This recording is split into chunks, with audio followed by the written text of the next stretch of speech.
جو انسان اس دوزخ کے نقشے کو سامنے رکھ کے، جو قرآن حکیم نے نقشہ سامنے رکھا ہے، ایک مرتبہ بھی دل کے اخلاص کے ساتھ کہہ دینا، اللہ کی طرف متوجہ ہو کے وَقِنَا عَذَابَ النَّارِ، اللہ اتنے رحیم ہے کہ اس کے دل کے گہرائیوں سے نکلی ہوئی دعا کے وسیلے سے، دعا مانگنے سے اللہ تعالیٰ اس کی مغفرت کا فیصلہ فرما دے، اللہ تعالیٰ اس کی مغفرت کا فیصلہ فرما دے۔ اللہ نے راستے بھی تو بتائے، اس کی صرف سختی نہیں بتائی، شدت، حدت اور حرارت ہی نہیں بتائی، خطرناکی ہولناکی نہیں بتائی، یہ ساری چیزیں بتائی ہیں، انتہائی تفصیل کے ساتھ بتائی، انتہائی تفصیل کے ساتھ بتائی۔ لیکن بتانے کے ساتھ ساتھ اللہ تعالیٰ نے اس سے نجات کے طریقے بھی بتائے۔ اللہ کی نہیں چاہت کہ کوئی انسان دوزخ میں جائے، کوئی انسان آگ میں جائے، کوئی انسان ناکام ہو جائے۔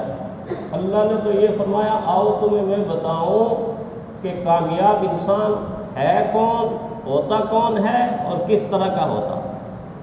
تمہاری عقل کے اپنے پیمانے ہیں، تم سمجھتے ہو مل والا کامیاب ہے، فیکٹری والا کامیاب ہے، گاڑی والا کامیاب ہے، اور پلازے والا کامیاب ہے، مال والا کامیاب ہے، زر والا کامیاب ہے، زمین والا کامیاب ہے، جائیداد والا کامیاب ہے، عہدے اور منصب والا کامیاب ہے۔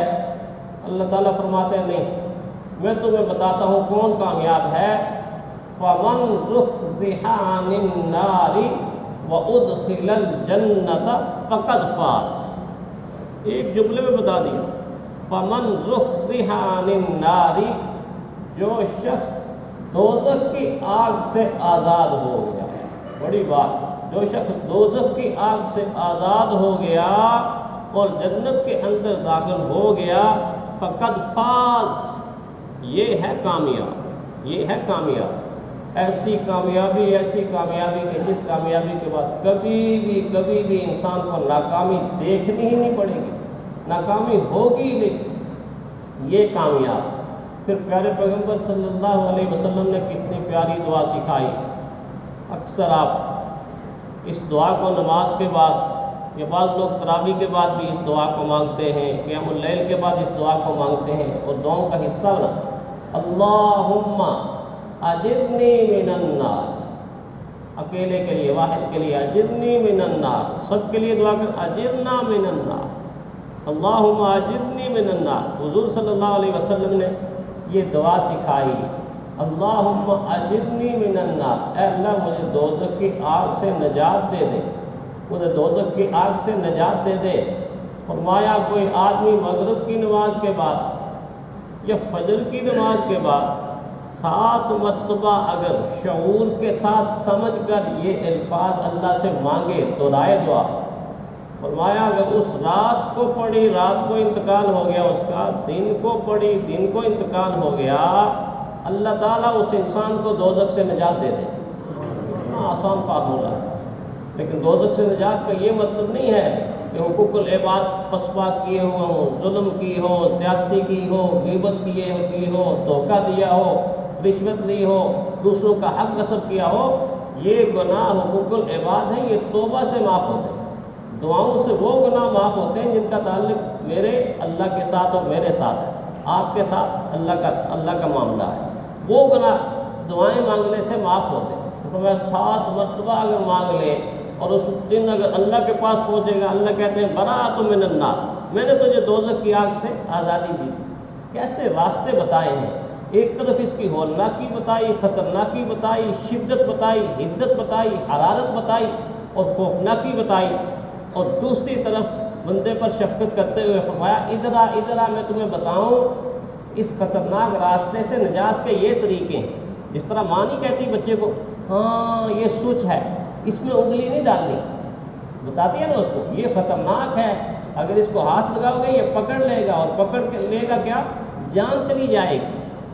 ڈراتی ہے کہ نہیں ڈراتی؟ اس طرح اللہ تعالیٰ ڈراتے ہیں کہ نہیں ادھر نہیں جانا، ادھر نہیں جانا، ان حدود کو کراس نہیں کرنا، آگے نہیں جانا، کھائی میں گر جاؤ گے۔ کھائی بھی ایسی، دوزخ کی ایک کھائی کا نام گائی ہے، گائی، اس کے بارے میں حدیث میں آتا ہے کہ اس کی آگ کی شدت، حدت اور حرارت اتنی زیادہ ہے کہ اللہ کی بنائی ہوئی باقی دوزخ 200 مرتبہ دن میں اس سے پناہ مانگتی ہے کہ اللہ اس آگ کو اس آگ کے اندر کہیں نہ ڈال دیں. اتنی شدت ہے غی کے اندر. ایک پہاڑ ہے جس کو قرآن حکیم کے اندر سعودا، سعود نام سعاد سے سعودا، یہ وہ پہاڑ ہے کہ جس کے اوپر اہل دوزخ کو جب کہا جائے گا چڑھو اس کے اوپر، 70 سال تک چڑھتے رہیں گے، اس کی چوٹی پر نہیں پہنچ سکیں. ایک وادی ہے دوزخ کے اندر، اس وادی کے اندر جب اہل دوزخ کو پھینکا جائے گا تو فرمایا گرتے گرتے گرتے گرتے 70 سال گزر جائیں گے، تہ تک نہیں پہنچ سکیں. آپ سوچتے ہوں گے یار اتنی بڑی کھائی کہاں؟ یہ دنیا کی روشنی ستاروں سے کتنی رفتار میں 1,86,000 میل فی سیکنڈ روشنی کی رفتار، اور بعض ستاروں کی روشنی زمین تک ارب سال میں، ارب سال کوئی تھوڑا سا ہوتا ہے، لاکھ نہیں، کروڑ نہیں، ارب کا لفظ استعمال، ارب سال میں وہاں سے یہاں تک پہنچتی ہے. تو جب اس چھوٹی سی دنیا کے اندر اتنی بڑی کھائی ہے تو دوزخ تو پھر اس چھوٹے جہان سے نہیں، ہو تو بہت بڑا جہان اللہ نے بنایا ہوا، بہت بڑا جہان بنایا. ایسی کھائی، ایسی کھائی، یہ ساری احادیث کے اندر بتا کے فرمایا دیکھو اس سے نجات آسان ہے اگر تم چاہتے ہو تو. کتنی آسان ہے. میں نے عرض کیا نا کہ دوزخ کو کوئی دنیا کی چیز ٹھنڈا نہیں کر سکتی، کم نہیں کر سکتی، اس کی شعلہ نوائی کو مندم نہیں کر سکتی، مگر پیارے پیغمبر صلی اللہ علیہ وسلم کی ذات میں قربان جائیں، فرمایا ہاں ایک ایسی چیز ہے اس کے اندر اتنی طاقت ہے، اتنی انرجی ہے، اتنی قوت ہے کہ وہ دوزخ کی آگ کو ٹھنڈا کر سکتی. وہ کون سی چیز ہے؟ فرمایا جب بندہ مومن آتا ہے نا، آ کے سر جھکاتا ہے، اللہ سے کان ملاتا ہے، دوزخ اس کے سامنے ہوتی ہے، آخرت کے مناظر اس کے سامنے ہوتے ہیں، ادھر اللہ کی محبت ہوتی ہے، ادھر سے اللہ کی محبت جوش مارتی ہے، ادھر سے خوف ہے، ادھر محبت ہے، ادھر امید ہے.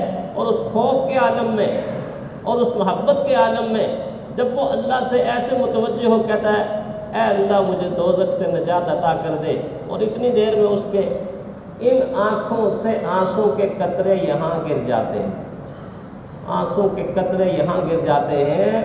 فرمایا ان قطروں میں ایک قطرے کی طاقت اتنی ہے کہ وہ اللہ کی بنائی ہوئی جہنم کو ٹھنڈا کر دے. کتنا آسان فارمولہ ہے، کتنا آسان فارمولہ ہے. رات کی تنہائی میں انسان اٹھو، یہ اشرا ہی ایسا جا رہا ہے، یہ تو مشہور ہے، آپ سنتے ہیں کہ یہ اشرا براۃ من النار، دوزخ میں آزادی کا اشرا، آزادی کا اشرا. بعض آثار سے معلوم ہوتا ہے کہ ایک دن میں دوزخ سے اللہ تعالیٰ اپنی رحمت کے ساتھ 1,00,000 انسانوں کو آزادی دیتے ہیں، اور پھر جب آخری دن آتا ہے تو جتنے دن پہلے آزاد ہو چکے ہیں ان کا جو مجموعہ بنتا ہے آخری دن میں اتنے انسانوں کو اللہ دوزخ سے آزادی دے دیتا.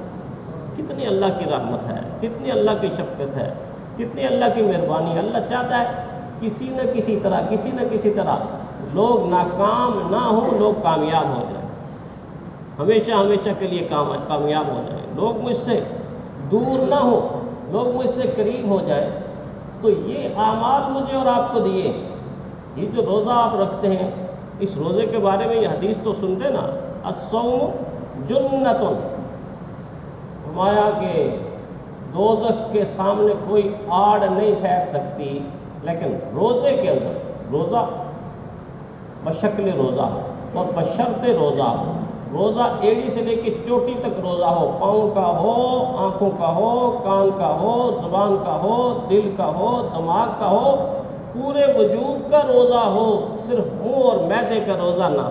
صرف منہ اور معدے کے روزے کے اندر اتنی طاقت نہیں ہے، روزہ کہلا لے گا ٹھیک ہے، لیکن جب پورے وجود کا روزہ ہو وہ روزہ فرمایا کہ دوزخ کی آگ اور مومن کے درمیان آڑ اور دیوار بن جائے، نہیں چھو سکتی دوزخ کی آگ ایسے مومن کو جو ایسا روزہ رکھے. اور پھر فرمایا ایک حدیث کے اندر پیارے پیغمبر صلی اللہ علیہ وسلم نے فرمایا اگر مومن گنہگار ہونے کی وجہ سے دوزخ میں گر بھی گیا، کچھ عرصے کے لیے چلا بھی گیا، تو فرمایا دوزخ کی آگ اس کے سارے جسم کو کھا سکتی ہے، مگر دوزخ کی آگ کے اندر یہ طاقت ہی نہیں ہے کہ مومن کے سجدے والے اعضاء کو کھا سکے یا چھو سکے۔ اللہ ہو، سجدے والے اعضاء، اس میں اشارہ یہ بھی دے دیا کہ اگر سجدہ کرتا رہا، اللہ کے سامنے جھکتا رہا، تو اگر سجدے والے اعضاء محفوظ رہے تو اللہ سارے بدن کو محفوظ کر دے گا، اللہ سارے بدن کو محفوظ کر دے گا۔ صرف مثال دے کر سمجھایا۔ تو کتنے پیارے پیارے طریقے اللہ تعالیٰ نے، پیارے پیغمبر صلی اللہ علیہ وسلم نے مجھے اور آپ کو بتائے ہیں اس دوزخ سے، اس جہنم سے بچنے کے۔ اور یہ عشرہ ہے، یہ دن ہے، چند دن ہے کہ ہم گناہوں سے توبہ کر کے اپنے رب کو راضی کر لیں، اپنے رب کو منا لیں۔ سب سے آسان رب کو منوانا۔ اتنی دیر میں میری آپ کی اماں نہیں مانتی جتنی دیر میں رب مان جاتا ہے۔ ماں کو کبھی غصہ آ جائے نا تو آپ منت بھی کریں، پاؤں بھی پکڑیں، اچھا ماں جی معاف، کچھ ہو سکتا ہے دیر لگ جائے، 1 دن لگ جائے، 2 دن لگ جائے۔ ابو ہریرہ کو منواتے ہوئے بڑے دن لگ گئے تھے، بڑی پھینٹی لگی تھی ان کو۔ ماں کہتی تھی تو ایمان کیوں لایا، اور اچھی طرح سے 1 دن پھینٹی لگائی تھی، اور بھاگ کے چلے گئے حضور صلی اللہ علیہ وسلم کے پاس، اور جا کے شکایت کی آج اماں نے بہت برا سلوک کیا، بہت برا سلوک کیا، تو اچھا میں کیا کروں؟ اللہ کے نبی آپ نے کیا کرنا ہے، آپ ہاتھ تو اٹھائیں، ہاتھ تو بلند کریں۔ رسول اللہ صلی اللہ علیہ وسلم نے ادھر ہاتھ اٹھائے اور ادھر بجائے اس کے کہ دعا پر آمین کہتے، وہ بھاگتے ہوئے واپس جا رہے ہیں، بھاگتے ہوئے۔ کسی نے پوچھا کیوں بھاگ کیوں رہے ہو؟ میں ادھر حضور نے ہاتھ اٹھائے ہوئے ہیں، میں دیکھنا چاہتا ہوں کہ دعا پہلے پہنچتی ہے کہ میں پہلے پہنچتا ہوں۔ دعا پہلے پہنچتی ہے کہ میں پہلے پہنچتا ہوں۔ تو جا کر جب دروازہ کھٹکھٹایا تو اندر سے آواز آئی، بیٹا میں غسل کر رہی ہوں، آرام کرو۔ اور تھوڑی دیر کے بعد جب دروازہ کھلا تو ماں کی آنکھوں سے آنسو بھی ٹپک رہے تھے اور بدن سے پانی بھی ٹپک رہا تھا، اور کہنے لگی بیٹا اسی دین کو مجھے قبول کروا لو جو دین تو نے قبول کیے۔ دعا پہنچ چکی تھی۔ تو میں عرض کر رہا تھا کہ ماں کے منوانے میں، ماں سے زیادہ شفیق ہستی انسان کے لیے دنیا میں کوئی نہیں ہے۔ اس کے منوانے میں ہو سکتا ہے 2 دن لگ جائیں، 3 دن لگ جائیں، مہینہ لگ جائے، لیکن اللہ تو ایسے مانگتا ہے کہ جس طرح میں نے کہا، آئیں سر جھکائیں، 2 آنسو کے قطرے بہائیں اور اللہ کہ اللہ معاف کر دے، اللہ جی معاف کر دے، بس اتنا کہہ دیں، اللہ کہیں گے میں نے تجھے معاف کر دیا۔ تو یہ عشرہ ہے، یہ تھوڑے دن ہیں، ان دنوں کے اندر اپنے رب کو راضی کر لیں، اور اللہ کرے کہ مجھے اور آپ سب کو اللہ تعالیٰ دوزخ سے نجات عطا فرما دے اور اپنی رضا والی جگہ عطا فرما۔ آخر دعوانا الحمدللہ۔